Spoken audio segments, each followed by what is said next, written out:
This is Movie and a Beer, a podcast based in Portland, Oregon, where you can share in our discussion about movies and what beers go best with them. From classic cinema to the latest blockbuster, we all can use a little help figuring out what beers to enjoy in the theater or at home. So listen in and explore with us the vast world of ales and lagers to pair up with your movie experience.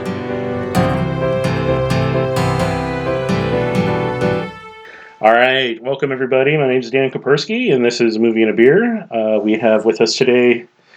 I'm Blake Hunt. I'm Randall. With this wonderful fall weather that we have here in the Pacific Northwest, we decided to pick out an Oktoberfest beer from Sierra Nevada Brewing. It's called Oktoberfest 2019. This is a really interesting beer that I've heard a few things about. They used a special hop blend that they got from Bitburger Brewing in Germany. So I'm guessing that this is probably going to be pretty good beer, which we had it and I enjoyed it. Fortunately, the movie we selected to watch, not so good. The beer absolutely outshone the film, hands down. But I wanted to ask real fast, so they got you said the hops from Germany? It's a proprietary blend.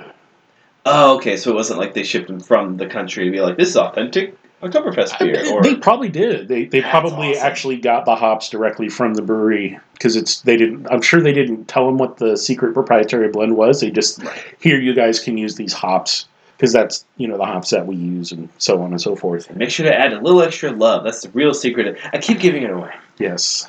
Cool. That's awesome. So yeah, we picked this kind of crazy, not kids movie, but kids movie called Banana Splits, which Banana Splits, the movie. The movie, Ooh. which is based off of a kids show or a supposed kids show, but Hanna-Barbera I think was the original Hanna-Barbera characters. Yeah, wow. Right up there with Scooby and Yogi. Yeah. So talk about the beer first. Let's cover that real quick.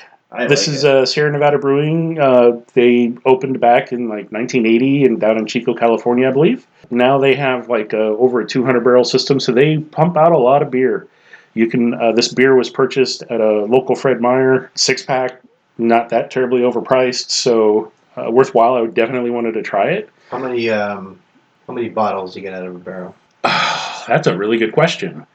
Without going over, I'm going to say one bottle. I'm going to go Price is Right rules. Price is Right rules. It's not a 1-to-1 ratio. It's not. The way I fill my bottles, it is. Okay. Depends on if you're sealing the bottle or just continually filling the bottle and drinking it. Oh yeah, it's a trick question. Yes, I totally did. I definitely did that on purpose. Okay, a ballpark guess. So you're going to get. So a fifth barrel is going to give you close to 60. And so times that by 5, so 200 per half keg, so 400 per keg, so per barrel. I think actually it's probably more than that. How many kegs is a barrel? 8, I believe. So you multiply that, so 800 times 8, so 800 times 6,400. Oh, is that all? That's all out of one barrel. Yeah, that's cool. 6,400 times 200, and how many can these? How long does it take? Does it have this in the barrel? So the barrel is just a measurement. When you talk about how many barrels does a brewery have, it's a unit of measurement that they've used from Europe. So it was 8 kegs, full-size big kegs, not the half-size, which is what people normally see when you see at a bar, you'll see someone with a keg rolling it around. That's actually a half keg. That's not a full keg. Oh. So that's the measurement. So you have 2 of those. Well, so 16 of those come out of one barrel. Yeah. So, but how long does a beer like this take to make? How long does it have to sit in the barrel for? So aging, it depends on the recipe. It really, if they choose to dry hop it or double hop it, or they have a special hop that they used. I didn't see anywhere if this was double hopped, or they typically make fall beers in the summertime and then just let them age a little bit in their fermentation tanks, and then once they're ready to be put into the barrel, they'll barrel them, and then those will sit if they're going to keg it right away out of the barrels, or they're going to keg directly out of the fermentation tanks. I mean, it really depends on the beer and the recipe, because you can make an Oktoberfest beer many different ways. It's typically a German Marzen style beer is what's used as the base recipe. So I only know of a James Marsden recipe where he said, "Okay, Cyclops" in the X-Men movies. Yeah. Okay, so wait, you said single hop, double hop. What's the difference between what's a double hop taste like compared to a single hop? You're going to have, typically with a double hop beer, you're going to, most of the IPAs that are double hopped, if you see a DIPA, that means a double IPA, or it could also mean double hopped, or DD, double dry hopped, is a real popular thing to do out in the Midwest. In Chicago, I was out there earlier this year, and there's a lot of double dry hop beers, so they're doubling the amount of hops that they would normally put into it. Okay. That's all that means. They're just doubling the volume of ingredients. Cool. It doesn't necessarily make it taste better. It makes it more intense, but it, depending on the style of hops and what flavor profiles they're wanting to accentuate, it could be, anything from really piney to super grassy to whatever. I mean, IPAs tend to have either an East Coast, a New England style, or a West Coast style in their hop profiles. Those are pretty much the predominant ones right now. Okay. So Dan, does this sound right? Does it sound right that this beer could be in the barrel for about 6 months? Yeah, it can probably sit for that long without too much problem. Thank you, Google. So they're producing. So like in an average year, they're producing probably 2 million bottles of this. I'm calculating. If it's in the barrel for 6 months, then they have 200 barrels. It's about 1.2 million. That's one run. They have a 200 barrel system. That's one run. Right. They're probably continually running it and making different beers. What they're going to do is stack. Right. So they can not have to change out a lot of the ingredients, so they don't have to move a lot of stuff from the warehouse in and out. So they're going to try to back certain beers that they don't have to worry about contamination. You're not going to make a sour beer and turn around like the next day and make another beer. You have to clean the equipment. Oh yeah, watch me. Really crazy stuff, from what I've been told. I've been to brew houses when they're making beer. I've been through a lot of different ones, and yeah, you'll find anybody who does professionally work in a brewery as part of the brewer, as a brewer or assistant brewer, that they're basically janitors. The ingredients are already fit. They already know the ingredients. They already know the recipe. Yeah. So it's a matter of assembling the ingredients and keeping it clean. That ensures your consistency in at least the creation of the product. Are they also janitors in the sense that in high school movies they dole out wisdom at the key point for the quarterback? Yes. To the barrels that are listening. Yes. Looks like the internet says that Sierra Nevada produces 1.25 million bottles per year. Yeah, that's about right. That's a lot. I mean, so it's a lot, right? I can say, having lived in Virginia until about a year and a half ago, my cousins would always buy Sierra Nevada. But it's all over the place. It's a good classic beer. I mean, the beers that they make have always been consistent. Their pale ale kind of set the benchmark, 30 years ago for pale ales, and it's been really good. I would imagine they've probably tweaked the recipe a little bit as time has gone. I would think so. Hop producers change, hops change. It's a plant. It doesn't stay consistent year to year. So there's some slight adjustments they have to make as they do the recipes. Be it that this is a collaboration beer with a Bitburger in Germany, they probably are tweaking the recipe just for those hops that they've got from Bitburger. That makes sense. Cool. So on your notes here, you said under the appearance, you have lots of lace. What is, so it means it's when sexy. It's so I'm going to show you. It's a burlesque beer. So what happens when and I'm going to blow out this glass that I just grabbed from the table next to us. As you drink your beer, the foam residue from the head will retain. Okay. It'll stick to the glass and it'll stick to the glass because there's a lot of proteins and a lot of beers that have a little bit higher sugar content tend to have also a lot of proteins that can cause the foam to stick around and stick to the side of the glass. And so that's what lacing is. Okay. Makes sense. So it's like, I think wine terms, they would say like legs. Correct. Yeah. Oh, is that what legs means? Okay. So I've been told. Yeah. I assumed it was like how long it could last, like how, your legs carry you for a while. That's legitimately a segment of Blake is an idiot. So a lot of people might have, not have heard of Sierra Nevada prior to last year. They had out in California this big thing called the campfire, and it destroyed a lot of people's properties and homes, and people died. Sierra Nevada was directly affected by that. I know that some of their employees lost homes. So in order to help out, they created a campfire relief fund you'll see this beer called Resilience IPA. I have seen that. And Resilience, it's no longer out there. You can still find breweries that had made it, but over 1,400 breweries across the U.S. and the world made a version of Resilience IPA. They took the base recipe. All of the ingredients were donated by the various grain producers and hop producers. Everything was donated, and then all of the proceeds from the beer went to the Campfire Fund.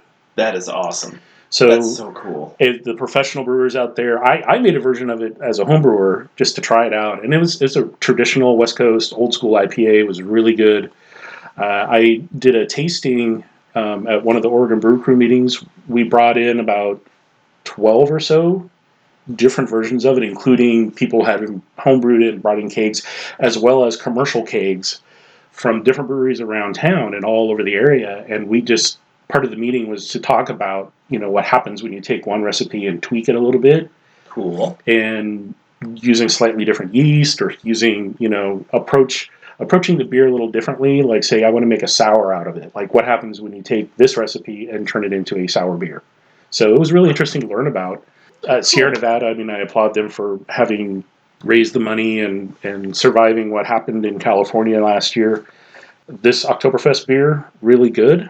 Medium bodied. It's got some carbonation to it that's the typical to Marzen styles are going to be higher carbonated. Marzens are similar to American Amber Ale, but that's probably why I like it. Yeah, it's a pretty traditional beer. It's not too crazy. It does have a little bit of hop bitterness to it, but not a lot. There's more of a traditional German earthy. You got a little vegetable flavor. Hop cone resins is, you might have heard me say before. So it's going to have just a real traditional taste. It's going to taste like beer. It certainly does. I really liked it. I took a sip and thought, I don't know why I always think, like, maybe I just associate Oktoberfest stuff with, like, pumpkin-flavored stuff. I'm always, like, iffy on pumpkin. So I was drinking this, like, okay, we'll see what happens, and sip. Ooh. Oh, that's really good. Yeah. The unfortunate thing was the movie we picked didn't really have anything to do with this beer, but I'm glad we had the beer. So any other thoughts on the beer, Randy? No, it was delicious. I loved it. I would drink that any October or September. Winter, I'd drink it all the time. Let's mess around and drink it in November. Yeah. Let's go crazy. Let's do it. So, let's be bad. So I would suggest not necessarily getting a 6-pack and leaving it in your fridge for 8 months. I would not do that. Yeah, don't save them for April. don't save them till the summer or the spring. You just drink them, buy them and drink them, and save them for a couple of days or a couple of weeks or a month. But don't long term try to store this. I wouldn't go there. So really, it's like if you see it, if you have the opportunity to get it, go ahead and grab it. Yeah, I'd grab it. What am I going to pick? Ooh. Okay. Yeah, it's actually really good. This is one of the better Oktoberfest beers that I've had in recent memory. So the label's great. It looks properly Oktoberfest. Bavarian-like. It's very Bavarian, blue and white with the checkered. It's got a little castle on the little sticker at the top. Mm-hmm. It's even got the Bitburger logo, which is kind of amazing that they let it do that. Sierra Nevada above, got the name and the Bitburger. I like it. All right, so at this point, if we had a commercial to insert, this is where we would insert it. Okay, now that we're back, let's pick it up. Randall, what are your thoughts on this wonderful movie that we watched? I know you want to just tear it apart. In case you skip to right now. I wanted to hate it from the get-go because it's not a genre film that I would normally watch. But I turned off the inner critic and I said, okay, what were the directors and writers trying to do with this movie? Mm-hmm. And I still don't know. I think it was just kind of an exercise in like poking, fun at a genre through the lens of horror. It kind of felt like what if Willy Wonka and the Chocolate Factory was really a horror film about kids watching TV? Or I just had that really, it reminded me of Willy Wonka a lot, and it was pretty cliche. It was. It was really cliche. It reminded me of like Killer Clowns from Outer Space. The special effects were really bad. Yeah. The physical special effects, like the blood and the gore and the guts, where you could tell it was super fake. Yeah. They didn't put a lot of money into this film. And even some of the, flamethrower stuff was like not flamethrower, but there were flames that were produced and it was so fake. It was pretty fake. Yeah. A movie like this really wants me to... I would dig into like the reviews of the people who loved it, though. I really want to understand who is this film really for? Because obviously it's not for me. I just didn't get it. It might be for me. Okay, yeah, I enjoy it. I liked it. I really liked it. Great. It really, I'll cover the beer thing. It did not go with the beer at all. Whereas, other movies where I drink and watch, I'm like, yes, really complements it really well. I'm enjoying the movie. This flavor in my mouth was enhancing my watching. This is great. I'm marrying the senses. This was like if I went to the opera and ate a cheeseburger, but in reverse. You would be distracted. I'd be like, cheeseburger. Like, oh, it's cheeseburger. Like, boy, why did I keep this for 4 hours? It's cold now. Yeah. And, this Aria's nice, but the cheese is all congealed. No, this movie was wild. It put a bunch of different genres. It kind of threw spaghetti at the wall. Bloody, amazing, weird spaghetti. Yeah. This came out this year? Yeah. It had to be inspired by Five Nights at Freddy's, that ridiculously terrible jump scare video game that kids love so much. Yeah. Because that's about, animatronics that go crazy. And that was the gist of it. You have these animatronic creatures that their creator decided to program them in a way that, the show must go on, and the show got canceled, so the robots went crazy in real life. Yeah, that's what I would do. Not even with robots. Yeah. And that's the thing. It's fairly not believable from the standpoint of reality. It is definitely a fantasy film that is in a horror lens. And again, we timed out, when is the first horror scene going to happen? It was 25 minutes It was 25 minutes in, and this is only an hour and a half movie. So it's kind of and the few scenes that they did have they weren't surprises. You knew it was going to happen. Mm-hmm. So you didn't really have to pay that much attention to the film. I mean, it was, if you're a fan of kids' TV shows and had watched them as a kid and you had your favorites like the Teletubbies or whatever. Yeah, actually, if you did watch the actual Banana Splits cartoon, this is, as IMDb put it, extremely loosely based on.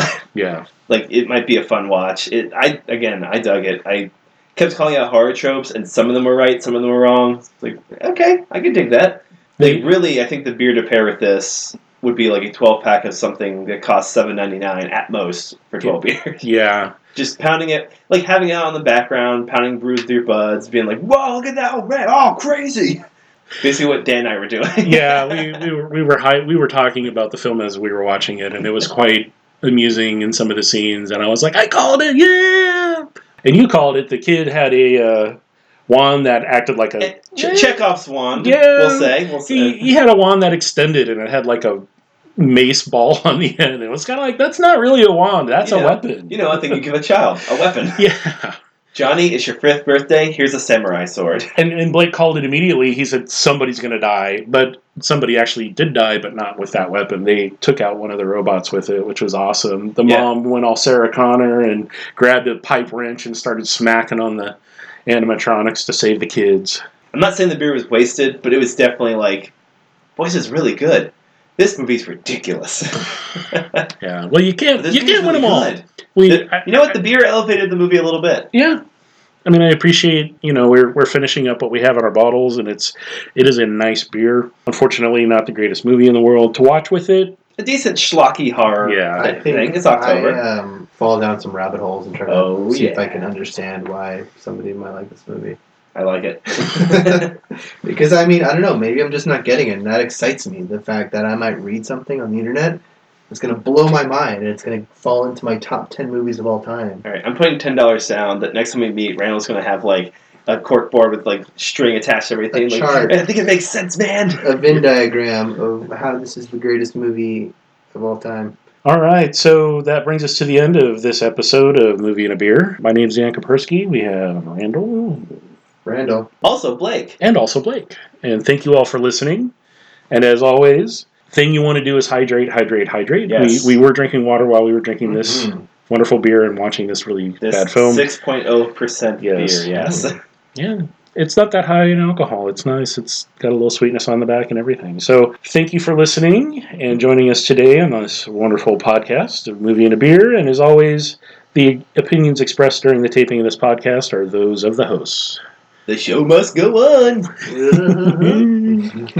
All right. Awesome. Thanks for listening. This has been Movie and a Beer. Stay tuned for future episodes and features to be added to our website and podcast. And please remember to drink responsibly and hydrate.